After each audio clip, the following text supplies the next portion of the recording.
اعوذ باللہ من الشیطان الرجیم بسم اللہ الرحمن الرحیم والشمس تجری لمستقر لها ذلك تقدیر العزیز العلیم صدق اللہ مولانا العظیم۔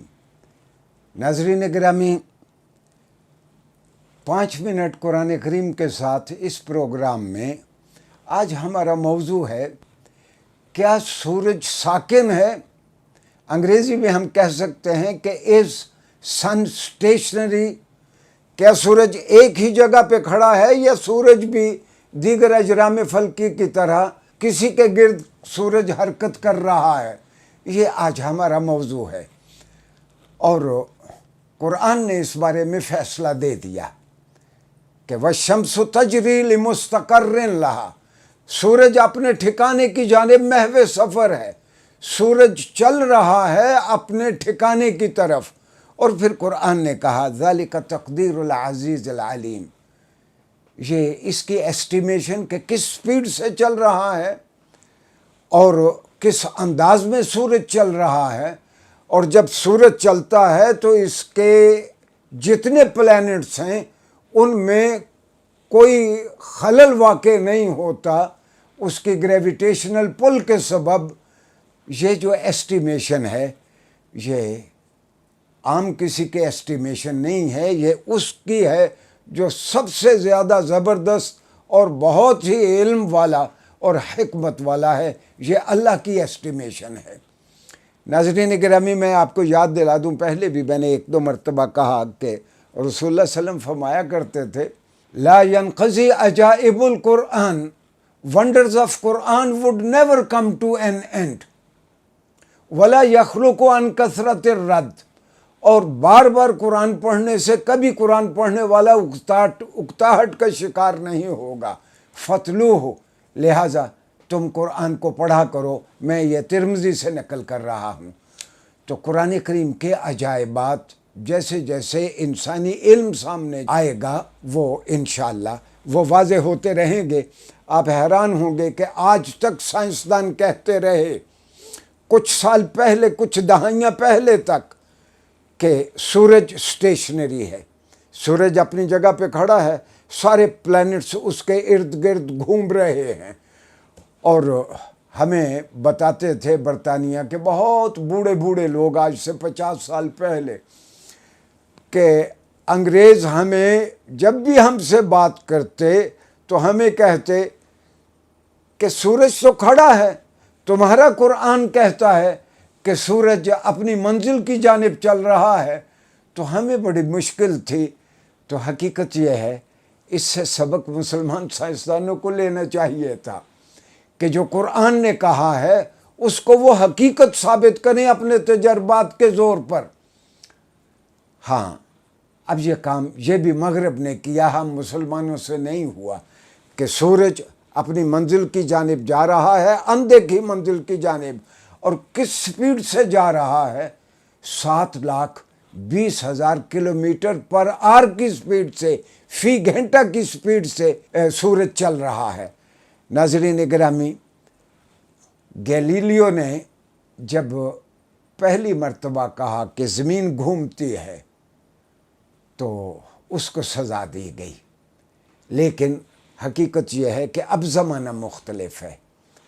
اب پوری دنیا میں زمین نرم ہے اس اعتبار سے کہ اگر حقائق ان کے سامنے بیان کیے جائیں، ساتھ مادی شہادت دے دی جائے، تو لوگ اس کو تسلیم کرنے کے لیے تیار ہو جاتے ہیں۔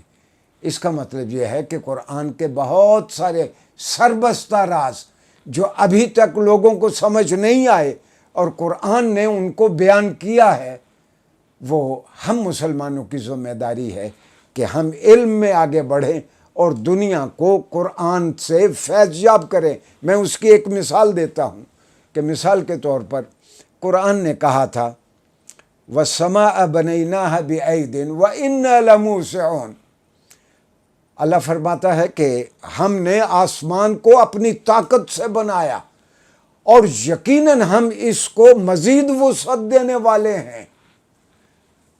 اب آج نیبولا کا تصور آنے کے بعد، بگ بینگ کے بعد، آج ہمیں یہ بات سمجھ آ گئی کہ skies are extending limitlessly, کہ آسمان چاروں جانب پھیلتے جا رہے ہیں. اب قرآن کی یہ آیت ہم کو سمجھ آئی. ناظرین گرامی، یہاں میں یہ عرض کر دوں کہ آسمان اینڈلیسلی پھیل رہے ہیں، اس کے بارے میں ہمارا الگ طور پر بھی ایک شارٹ لیکچر ہے، اس کا ہم آپ کو لنک بھی دے دیں گے، تاکہ اگر آپ نے صرف اسی موضوع کو سننا ہو تو آپ کو ہمارے یوٹیوب سے، ہمارے فیس بک پیج سے آپ کو مل جائے گا. ایک اور بات میں آپ سے عرض کر دوں، عربی میں کہا جاتا ہے کہ ما فوق الراس فہو السماء، جو چیز آپ کے سر کے اوپر ہے وہ سما ہے، اور فلک اس کو کہتے ہیں جس میں گولائی کا ایک تصور ہو. میں جب اونچی جگہ پہ کھڑے ہو کے آسمان کو دیکھتا ہوں تو چاروں جانب سے وہ مجھے گول گول دکھائی دیتا ہے، لہٰذا ہم اس کو فلک کہتے ہیں. اور قرآن نے کہہ دیا کل فی فلک یسبحون، یہ جتنے بھی سیارگان ہیں، جتنے بھی ہمارے سر کے اوپر یہ سلیشل سفیئرز ہیں، وہ دے آر سوئمنگ. میں معافی چاہتا ہوں کہ میں یہاں اس کا ترجمہ تیرنا نہیں کرتا، میں مثال دیتا ہوں اس کی، کہ ایک کاغذ کا ایک ٹکڑا میں پانی پہ پھینکتا ہوں، ہم اردو میں اس کو بھی کہتے ہیں کہ یہ کاغذ کا ٹکڑا تیر رہا ہے، انگریزی میں ہم اس کو فلوٹنگ کہتے ہیں. جبکہ تیرنے کا جو قرآن نے لفظ استعمال کیا یسبحون، یعنی وہ سویم کر رہے ہیں. جب کوئی آدمی سویم کرتا ہے تو اس میں اس کا اپنا ارادہ اور اپنی کوشش شامل ہوتی ہے. اگر کرۂ ارض سورج کے گرد گھومتا ہے تو اس میں کرۂ ارض کی بھی صلاحیت ہے کہ اس نے سورج کے گرد، اس میں انیٹ پراپرٹی ہے گھومنے کی. تو ناظرین گرامی، جیسے جیسے علم آگے بڑھے گا، یہ قرآن فہمی کا ایک نیا انداز ہے، جیسے جیسے علم آگے بڑھے گا کائنات کے بہت سربستہ راز وہ قرآن سے ہمیں انشاءاللہ سمجھ آئیں گے. والسلام علیکم ورحمۃ اللہ وبرکاتہ.